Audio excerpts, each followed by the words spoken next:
Ada hal yang melampaui pikiran. Ya tapi Pak, kok Tritunggal tuh kok sukar dipahami? Oh itu wajar. Justru Allah yang sungguh-sungguh tuh Allah yang sukar dipahami. Kalau Allah tuh bisa masuk di dalam otakmu, berarti otakmu lebih besar dari Allah.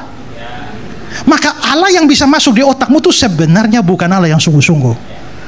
Tapi Allahnya Kristen tuh Tritunggal sukar dipahami, justru menunjukkan itu Allah yang sejati. Assalamualaikum warahmatullahi wabarakatuh. Berjumpa lagi dengan Jadi HMK ya, channel yang mengedukasi dan menghibur. Di kesempatan kali ini kita akan kembali menanggapi pernyataan dari Pendeta Esra Soru yang benar-benar blunder menurut saya ya. Ini adalah pernyataan yang benar-benar akan membuat banyak teman-teman kita di sebelah terguncang menurut saya. Ini menurut pandangan saya sebagai pemerhati dan pengamat dunia debat lintas agama yang sudah cukup lah. Ya, sudah cukup berpengalaman. Jadi ini adalah pernyataan yang benar-benar blunder dari seorang pendeta Esra Soru. Pernyataan apa yang disampaikan Esra Soru sehingga saya berani mengatakan itu blunder? Mungkin bagi para pendukungnya saat mendengar pernyataan itu dianggap wah luar biasa gitu kan. Karena mereka nggak berpikir bahwa pernyataan Esra Soru itu malah merendahkan Tuhan itu sendiri. Pernyataan Esra Soru malah membuat seakan-akan Tuhan itu tidak punya kapasitas untuk menjelaskan siapa dirinya. Ini malah merendahkan Tuhan sekali.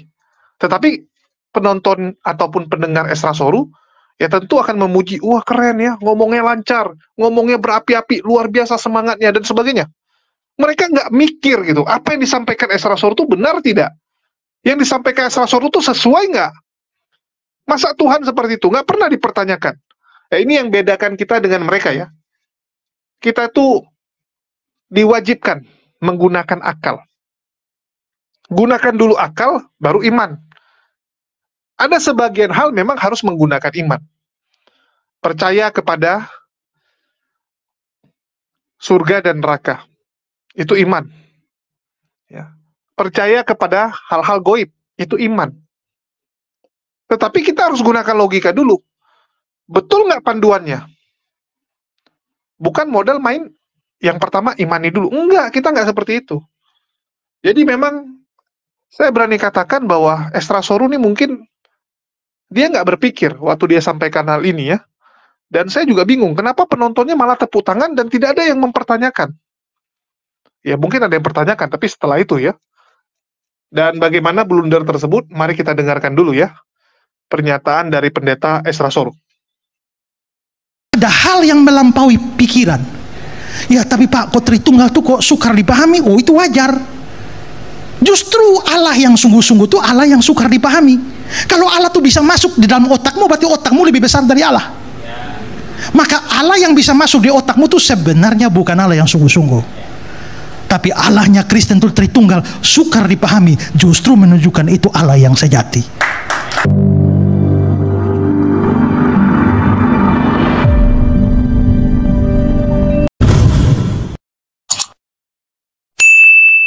Pertanyaan pertama, Bapak Pendeta, bagaimana cara praktis menjelaskan Trinity kepada orang bukan Kristen? Karena banyak orang yang bertanya, kenapa kok Allahmu ada 3? Itu bukan, bagaimana kita bisa menjelaskan? Ada orang pernah tanya sama saya begini, Pak, tolong jelaskan pada saya Tritunggal. Kalau saya mengerti, saya akan jadi Kristen. Saya bilang nggak bisa. Kenapa? Karena orang hanya bisa mengerti kalau Roh Kudus mencerahkan dia. Tapi Roh Kudus baru diberikan orang kalau orangnya orang percaya. Jadi kalau dia percaya, dia akan diberikan Roh Kudus. Kalau Roh Kudus diberikan pada dia, maka pikirannya dicerahkan. Waktu dia baca kitab suci, dia mengerti. Tanpa Roh Kudus tidak bisa. Jadi kamu harus punya Roh Kudus. Baru saya jelaskan bagaimana cara kamu punya Roh Kudus. Kamu harus percaya Yesus dulu, baru saya jelaskan. Nanti kamu mengerti. Ya kan? Itu jadi memang sulit. Demi kepentingan berapologia tentu bisa. Kita bisa menunjukkan di sana bahwa tidak ada kontradiksi sama sekali. Ya, di antara, karena kita bilang Allah itu esa tapi 3 pribadi. Maka kita harus berhati-hati dalam statement, jangan bilang satu Allah adalah 3 Allah. Itu salah. Itu kontradiksi. Itu bertentangan dengan akal. Sekarang saya tanya saudara, kalau saya bilang saya mempunyai 2 mata dan 4 mata, bertentangan tidak? Bertentangan kan? 2 mata atau 4 mata? Mengapa bertentangan? Karena 2 dan 4 mengacu kepada satu hal, yaitu mata. Tapi Dia menunjuk pada dua hal. Misalnya, saya mempunyai 2 mata dan 4 mata kaki. Ada masalah?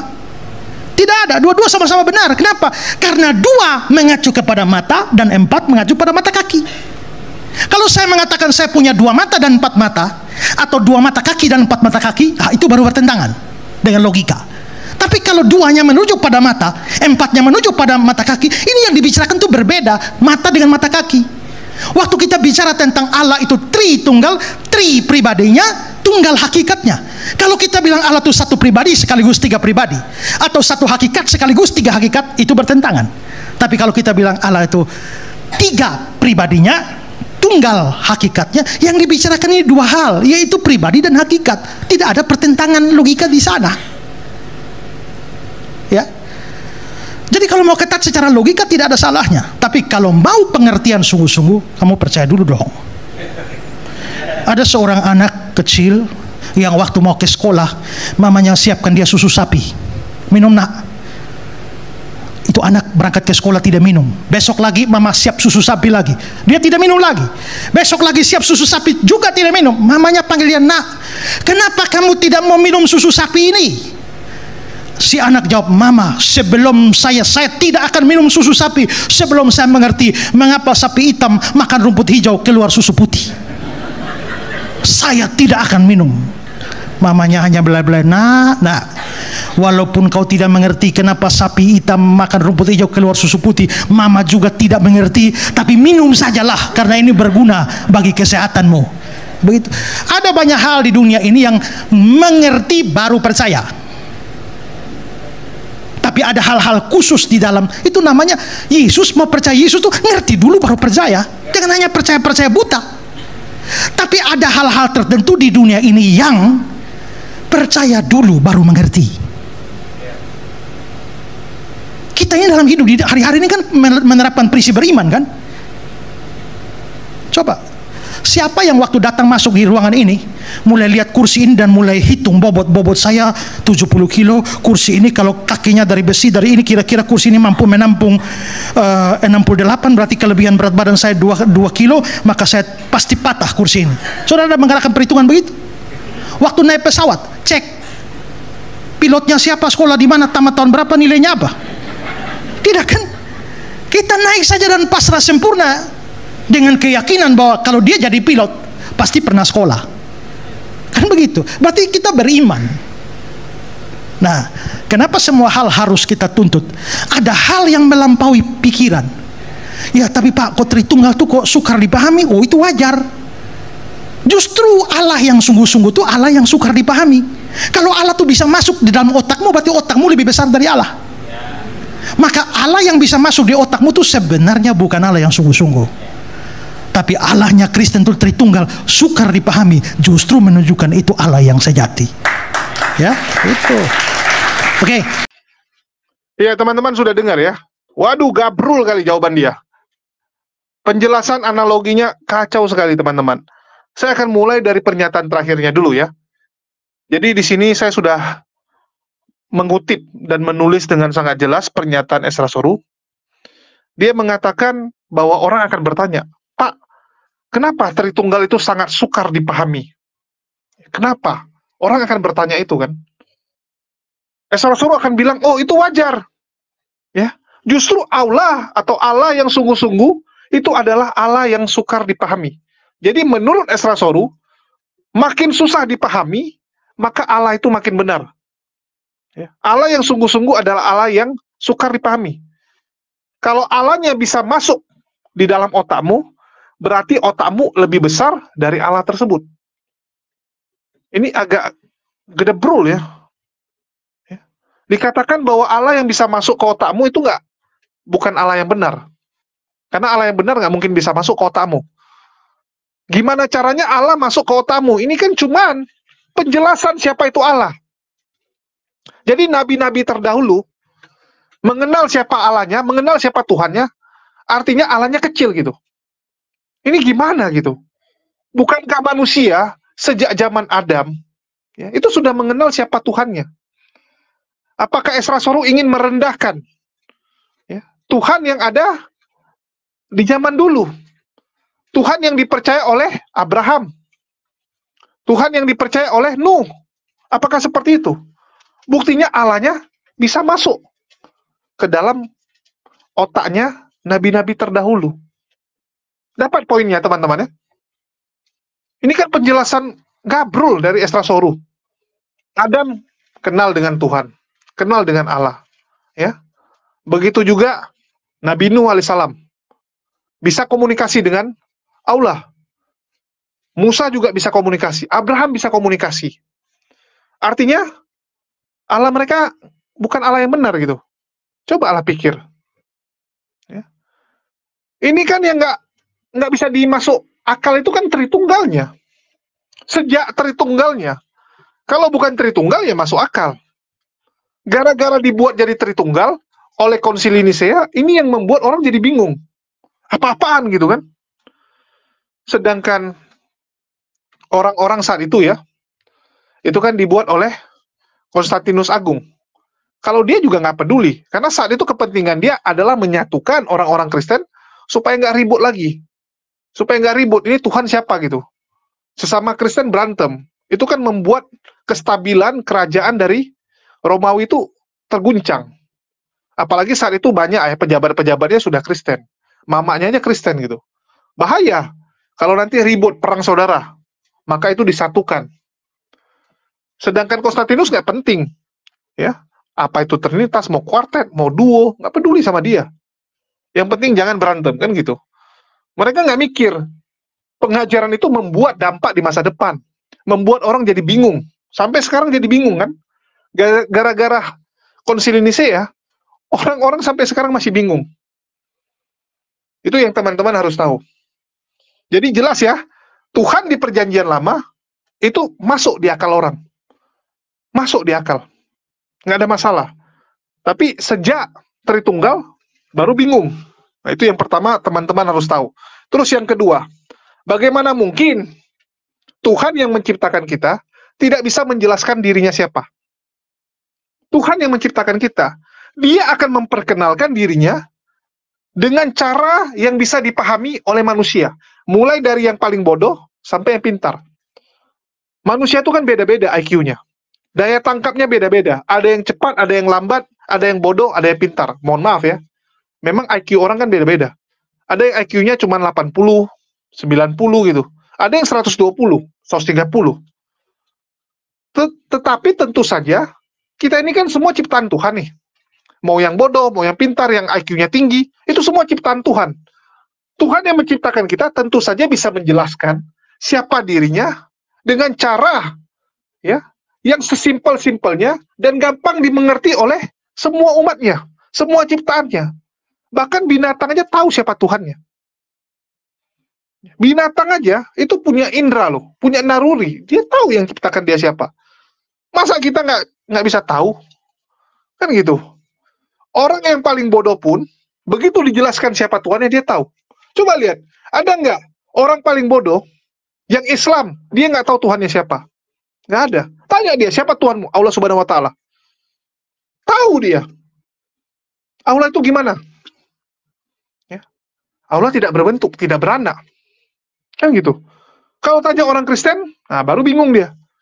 Kau apa? Trinitas. Coba jelaskan Trinitas. AO. Itu yang IQ-nya 110 pun AO gitu. Apalagi yang bodoh. Itu apa-apaan gitu. Coba kalian pikirkan. Kalian buat satu robot nih. Atau satu mesin. Ya, satu mesin untuk buat mie. Nggak mungkin kamu yang menciptakan robot atau mesin mie tersebut, ya, kamu nggak ngerti bagaimana mengoperasikannya. Kamu pasti tahu kapasitas dia berapa. Satu hari bisa buat berapa kilo. Satu hari cuma boleh kerja berapa jam. Ya, misalnya kamu buat memang dia untuk aktif 5 jam. Satu hari cuma boleh 5 jam. Lebih dari 5 jam meledak. Nah, kamu sebagai penciptanya tahu. Kalau mesin ini cuma bisa dipakai paling lama 5 jam sehari. Tapi kalau teman kamu, orang lain, ya, karena bukan dia yang ciptakan, dia nggak ngerti. Dipaksa sama teman kamu. Wah, mesinnya keren, saya pakai. Dipakainya 7 jam. Meledak mesinnya. Kenapa? Karena dia nggak tahu, bukan dia yang menciptakan. Karena bukan dia menciptakan, maka dia perintahkan sembarangan. Dia bikin coding sendiri. Dia perintahkan sembarangan. Karena bukan dia penciptanya. Tapi Allah yang menciptakan kita, tahu kapasitas kita. Tahu bagaimana menjelaskan siapa Allah, ya, dengan cara yang bisa diterima oleh semua orang. Melalui perantara para nabi. Itu yang paling penting. Melalui perantara para nabi. Dari dulu Allah menjelaskan dirinya siapa? Melalui perantara para nabi. Clear. Ya, nggak ada masalah. Jadi ini blunder besar dari Esdras Sorou. Merendahkan Tuhan itu sendiri. Jelas-jelas. Ya. Tuhan yang ciptakan kita pasti tahu bagaimana menjelaskan dirinya siapa. Kalau yang nggak bisa menjelaskan dirinya siapa, itu Tuhan-Tuhan palsu pastinya. Ya, Tuhan-Tuhan palsu. Tuhan-Tuhan palsu yang baru sembarangan menjelaskan kepada manusia sehingga manusianya pusing. Itu yang kalian harus tahu. Ya. Jadi kalau dibilang Allah Kristen yang Tritunggal itu, yang sukar dipahami itu, justru menunjukkan dia yang benar, itu blunder yang besar. Blunder yang paling kacau. Ya. Bagaimana mungkin Tuhan nggak bisa jelaskan dirinya siapa kepada ciptaannya? Ada-ada aja kamu. Bahkan salah satu pendeta besar ya, doktor teologi, dia ngomongnya gini sama saya. 16 tahun saya belajar tentang Trinitas, sampai sekarang saya nggak bisa jelaskan. Sampai sekarang saya nggak sanggup untuk mengerti. Bayangkan, 16 tahun dia belajar, dia nggak bisa ngerti. Padahal Esdras Sorou bilang apa? Harus ada Roh Kudus baru ngerti. Buktinya nggak ngerti juga. Buktinya orang-orang Kristen disuruh jelaskan Trinitas, pusing. Tapi punya Roh Kudus. Roh Kudus udah kasih tahu kamu, kan gitu. Anda bilang harus Kristen dulu baru tahu. Ya, orang-orang Kristen ini kan udah tahu. Udah tahu dia siapa Trinitas itu. Tapi mereka juga nggak bisa ngomong, nggak bisa jelasin. Kan lucu. Ya. Jadi dibilang bagaimana menjelaskan Allah Tritunggal. Ada yang bertanya kepada Esdras Sorou. Dibilang dia, cara untuk mengerti harus jadi Kristen dulu. Ini kan rayuan ajakan maut ini. Saya bilang nih rayuan maut, bahaya gitu. Kalau ada orang-orang di luar Kristen, atau Muslim lah kita bilang, mau ngerti Trinitas harus jadi Kristen dulu. Wah, gawat nih teman-teman. Artinya apa? Harus mau terima didoktrin dulu. Ngapain gitu? Coba lihat di Islam. Ya. Orang mau belajar Islam dijelasin dulu. Dikasih tahu dulu. Gunakan dulu akal kamu. Aktifkan dulu akal.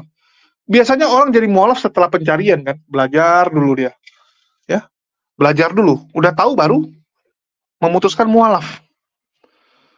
Masa dibilang orang hanya bisa mengerti kalau ada Roh Kudus mencerahkan dia. Astagfirullah. Roh Kudus saja sampai sekarang mereka masih bingung. Orang-orang karismatik bilang Roh Kudus itulah yang memberikan bahasa roh. Roh Kuduslah yang membuat mereka bisa menyembuhkan orang. Esdras Sorou kan orang yang menentang. Saya bingung nih Esdras Sorou. Dia bahas-bahasa Roh Kudus, tapi dia sendiri adalah orang yang paling sering mengkritik bahasa roh, mengkritik orang yang melakukan mukjizat.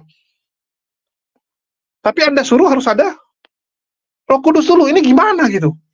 Ya, silakan dicek track recordnya Esdras Sorou. Jadi dia bilang, untuk mengerti harus ada Roh Kudus. Roh Kudus baru diberikan kalau dia percaya. Artinya dia harus percaya dulu, kan gitu. Dia percaya baru diberi Roh Kudus. Apakah semua orang percaya punya Roh Kudus? Semua orang percaya Yesus ya sebagai juru selamat? Kan kalian mintanya itu. Bukan percaya sebagai nabi, tapi percaya sebagai juru selamat. Maka kalian akan dapat Roh Kudus. Itu tanda bukti kalian sudah percaya gitu kan. Tetapi yang kita lihat apa? Mohon maaf teman-teman, silakan dicek. Yang kita lihat di medsos ini apa? Dari orang-orang yang mengklaim dirinya sebagai orang-orang percaya. Sofiatul mengaku orang percaya. Aderion mengaku orang percaya. Kiamat orang percaya. Ferguson orang percaya. Psikopat, Pesidiking ya. Christian Prince, Haleluya, siapa lagi? Banyak sekali kan, mengaku sebagai orang percaya. Tapi apa yang mereka lakukan? Hujatan kawan-kawan. Menghujat terus, menghina. Di mana Roh Kudusnya? Kalau gitu nggak ada salahnya dong. Saat kita diskusi kita tanya, loh kamu menghujat, di mana Roh Kudus kamu? Bukankah tugas dari Roh Kudus adalah menuntun orang supaya jangan salah? Terus mereka bilang, loh kamu juga kasar. Kalau kami akui, kami tempatnya salah. Kami bisa marah. Kami bukan dikasih, ditampar pipi, kasih lagi satu lagi. Kami enggak. Kamu tampar pipi saya tampar balik. Mohon maaf. Saya sama seperti Yesus, ditampar saya akan melawan. Pertanyakan, kenapa kamu tampar? Bukan saya kasih lagi satu lagi. Jadi, beda. Ya. Kalian kan selalu mengatakan, mengembar-gemborkan punya Roh Kudus. Tapi kelakuan kok seperti itu? Masa orang yang diilhami Roh Kudus, kelakuannya gitu? Saya takutnya tuh roh setan. Kuat dugaan saya tuh roh setan, Pak. Karena kita bisa lihat bagaimana Polikarpus itu menghujat. Bagaimana Polikarpus itu, sifatnya tuh luar biasa jahat, Pak. Bahkan, pengen sekali mencelakai orang lain. Ya, pengen sekali mereka, orang lain celaka. Kalau bisa Muslim itu dihancurkan. Bayangkan seberapa bencinya mereka. Dan hanya setan lah, ya, yang benci kepada Islam. Artinya itu bukan Roh Kudus, Pak. Roh setan itu, Pak. Ya. Nanti kita tanya lagi, bagaimana membedakan Roh Kudus dan roh setan? Bisa nggak? Gimana teman-teman Kristen bedakan? Kadang-kadang yang namanya setan menyamar jadi malaikat terang. Saat kamu tanya, ya dia bilang, saya Roh Kudus, padahal roh setan. Mengaku, ya, menyamar. Kan gitu. Inilah saya bilang lawak-lawaknya. Lawak-lawaknya teman-teman kita ini. Terus dibilang, waktu dia baca kitab suci, dia menjadi mengerti karena dituntun oleh Roh Kudus. Wah, keren ya. Udah punya Roh Kudus, maka baca Alkitab dia akan ngerti apa itu Trinitas. Ya. Baru bisa ngerti apa itu Trinitas. Jadi harus punya dulu Roh Kudus. Baru Esra Soru bisa jelaskan. Loh, kalau udah punya Roh Kudus, ngapain kau jelaskan, Pak? Udah ngerti sendiri dia kan? Harusnya orang yang sudah punya Roh Kudus, auto ngerti dong. Auto pintar. Kalau nggak, untuk apa? Untuk apa gitu? Udah dimasuki roh, masa nggak pintar-pintar juga? Ya, itu kan lawak. Lawak sekali. Bapak kalau menghibur jemaat mungkin bisa, Pak. Tapi kalau ini ditonton oleh pihak Muslim, ketawa kami, Pak. Mohon maaf. Saya harus sampaikan kami ketawa, Pak. Dari awal aja Anda sudah merendahkan Tuhan, ya, merendahkan Allah. Terus yang kedua, Anda bawa-bawa Roh Kudus. Bahkan ini bisa dibilang penghujatan kepada Roh Kudus. Terus Anda dengan pede mengatakan, tidak ada masalah kok di Trinitas itu. Tidak ada kontradiksi sama sekali di Trinitas. Allah itu Esa, 3 pribadi gitu kan. Tapi satu hakikat. Selalu itu aja dibolak-balik ya. Terus Esra Soru kasih contoh. Kalau saya bilang 2 mata dan 4 mata, itu kontradiksi.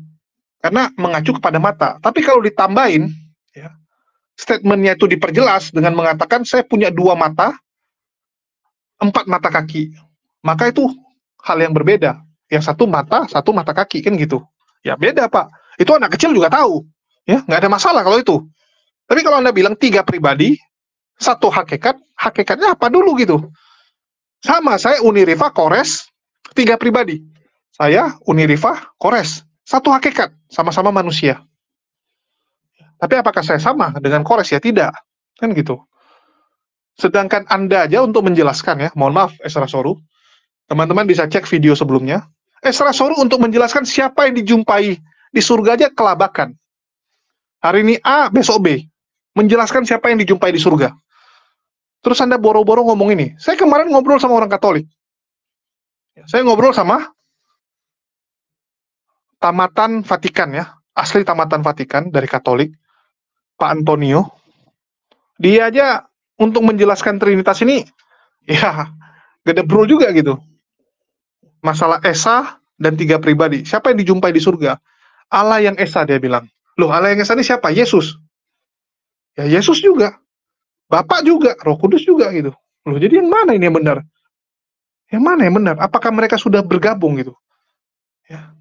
Sudah sama kayak ini ya. Kalau kalian main atau kalian nonton Dragon Ball gitu kan. Goku tambah Vegeta. Goku bersatu sama Vegeta. Jadi satu pribadi baru gitu. Apakah itu Goku? Iya. Apakah itu Vegeta? Iya. Ya, satu pribadi itu memang 2 orang ini gitu. Apakah seperti itu? Apakah Allahnya seperti itu? Ini kan bingung nantinya. Tambah bingung kita. Tapi ya udahlah. Ya, bagi teman-teman yang udah mulai bingung, silakan dicek di Keranjang Kuning ya. Ini bukan TikTok. Saya baru mau promo Panadol. Dan sebenarnya memang harusnya kita ini mulai ada endorse nih. Ya, bagi perusahaan-perusahaan Kalpalak, ya, Kalpalak, obat cacing, nah, boleh nih endorse kami nih. Ya, boleh endorse para pendebat-pendebat. Karena kami butuh Masako gitu kan, nah, campur Masako biar agak tenang sedikit kepalanya gitu. Kalau nggak pusing kita mikirinnya. Jadi tolong dulu nih ya, di endorse dulu obat sakit kepala. Saya rugi nih, gara-gara ikut debat di TikTok. Sekarang saya harus telan banyak Panadol nih. Udah habis ya, habis Panadol yang ada di rumah saya makan nih. Dan di sini saya nggak endorse ya, Panadol belum endorse saya. Jadi Esra Soru memberikan contoh lagi nih. Nah, ini yang keren nih, contoh terakhir yang dia berikan ya. Jadi ada banyak hal di dunia ini yang harus mengerti baru percaya. Ya. Kita harus tahu dulu yang kita pesan ini apa, baru kita berani makan. Ya, makanan yang ada di meja ini apa? Nasi goreng. Oh, nasi goreng baru berani makan. Ya, kalau nggak jelas bentuknya, takutnya tikus pula nanti kan. Nggak berani kita makan.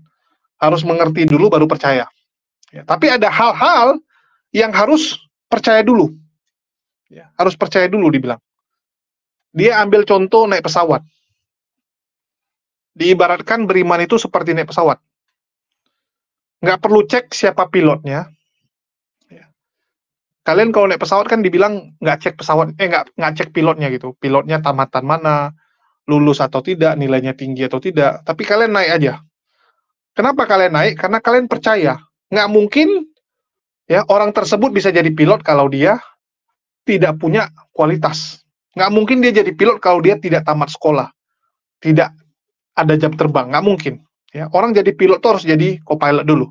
Sudah ada jam terbang baru jadi pilot kan gitu. Ya. Dia bilang ada hal yang melampaui pikiran. Saya agak lucu gitu. Anda menjadikan ini sebagai contoh. Ya. Kita itu kalau naik pesawat, kita percaya bukan kepada pilotnya. Kita percaya kepada airlines-nya. Bukan pilot. Saya kalau naik pesawat, saya pilih-pilih brand juga ya. Mohon maaf saya katakan. Ada beberapa brand itu saya nggak mau. Saya nggak mau naik, teman-teman. Saya pernah naik sekali dan saya trauma. Sampai sekarang saya nggak mau naik. Jadi bukan pilotnya yang saya lihat, tapi ya airlines-nya. Karena saya percaya dengan airlines-nya, dia bisa pilih pilot terbaik. Begitu juga dengan agama. Kita lihat agamanya. Kan gitu. Nabinya siapa? Bagaimana karakternya? Bisa dipercaya tidak? Masalahnya ini keselamatan. Jangan coba-coba, teman-teman. Masalahnya ini untuk hari kekekalan. Masa kita nggak periksa dulu? Kecuali nggak bisa periksa. Macam beli kucing dalam karung. Pilih agama kamu. Ya, di antara agama ini pilih yang mana kamu naik. Ini kan nggak, kita bisa pilih.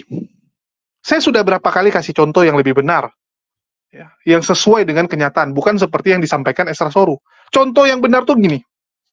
Kita ada di satu pulau nih. Di mana pulau ini pasti tenggelam. Pulau ini pasti tenggelam. Kenapa? Ya, kita di dunia ini pasti akan mati. Siapa di sini yang nggak mati? Memangnya kalian pikir kalian Elia dan Henok nggak mengalami kematian? Kita semua pasti mati. Jadi kita ibarat ada di satu pulau yang bentar lagi pulau ini tenggelam. Bentar lagi pulau ini tenggelam. Di depan kita ada beberapa kapal nih. Ada beberapa kapal. Ya. Tujuan kita adalah pulau seberang. Di seberang ada pulau. Tujuan kita di sana. Cuman yang jadi masalah, cuman bisa bersandar satu kapal. Hanya satu kapal lah yang akan selamat di antara sekian banyak kapal. Maka kita akan lakukan apa? Kita lihat kan. Kapal mana yang kokoh? Kapal mana yang menurut kalian akan selamat dan paling duluan sampai gitu kan? Kan begitu. Kita pegang, oh ini dari kayu, oh kapal yang ini dari besi. Wah, dari besi tapi ada bolongnya gitu. Ini kok ada bolongnya nih, bahaya nih kan. Setelah cek itu apalagi kita cek? Kita cek kira-kira kaptennya bagus nggak? Wah, nakodanya nggak jelas nih, lagi mabuk tuh di atas dia. Kan kita liatin, wah nakodanya tukang mabuk teman-teman. Ngeri juga kan? Wah bahaya nih, nakodanya mabuk-mabukan. Nanti salah pula, ditabraknya juga batu karang. Atau apa ya, gunung es. Ya, gunung es tabrak, jadi kayak Titanic nanti, tenggelam. Nah itu yang kita lihat kan. Agama juga sama. Kan kita bisa lihat nih ajarannya. Ajarannya mengajarkan apa? Agamanya ngajarin apa? Konsepnya seperti apa? Kita bisa lihat. Jadi jangan sampai salah pilih. Sekali lagi, berkali-kali saya ingatkan. Berkali-kali saya selalu ingatkan. Jangan sampai salah pilih agama. Karena ini tiket kalian. Ini kapal kalian menuju kekekalan. Salah pilih gawat kalian. Untuk itu tolonglah gunakan akal kalian. Karena itulah satu kelebihan yang Allah berikan kepada kita. Akal. Allah itu berikan akal kita tuh bukan tanpa sebab. Bukan untuk lucu-lucuan. Bukan hanya untuk, supaya kamu jago cari makan. Nggak perlu. Binatang aja nggak punya akal. Itu bisa makan, bisa hidup kok. Coba kalian pikirkan. Kalian pikir Allah itu berikan akal kasih kalian, supaya kalian, supaya bisa kerja. Enggak, teman-teman. Manusia ini kalau semua nggak dikasih akal, hidup juga kok dia. Cuman hidupnya ya kayak binatang kan gitu. Ngumpulin makan, ya udah makan satu hari gitu kan. Mau ngepap sembarangan gitu. Kan gitu. Jadi, kenapa kita diberikan akal? Coba kalian pikirkan. Kenapa? Karena kita spesial, teman-teman. Ya. Karena Allah sayang sama kita. Kita tuh makhluk ciptaan yang paling sempurna. Ya, kita paling sempurna. Lebih sempurna dari malaikat. Jadi kalau ada dibilang, nanti kita di surga kayak malaikat. Turun pangkat dong. Padahal di kitab yang sama, di agama yang sama itu, ngomongnya adalah, manusia adalah ciptaan paling sempurna. Serupa segambar dengan Tuhannya. Keren ya. Malaikat nggak serupa dan segambar. Manusia serupa segambar. Tapi lucunya, di surga nanti dia hidup kayak malaikat. Turun pangkat dong. Ya, turun pangkat. Terus dibilang malaikat nggak punya nafsu. Loh, malaikat nggak punya nafsu. Tapi malaikatnya bisa memberontak. Gimana caranya orang nggak punya nafsu, atau makhluk ini nggak punya nafsu, tapi bisa memberontak? Lawak-lawak juga kadang-kadang ya. Kontradiksinya luar biasa sekali.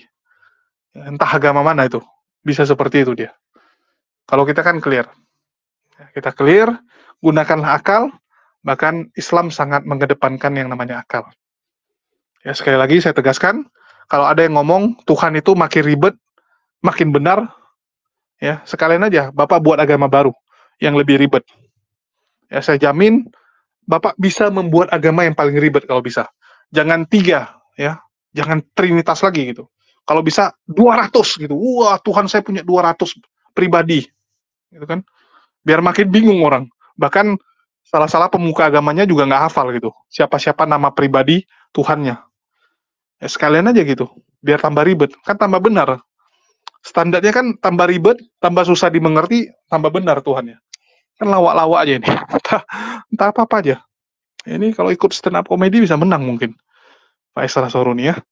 Dan sekali lagi kita di sini hanya untuk memberikan tambahan ilmu ya. Memberikan masukan dari sudut pandang yang berbeda, tapi semua kembali ke kalian. Kalian lebih cocok yang mana? Kalian lebih cocok dengan pendapat Esra Soru atau pendapat saya?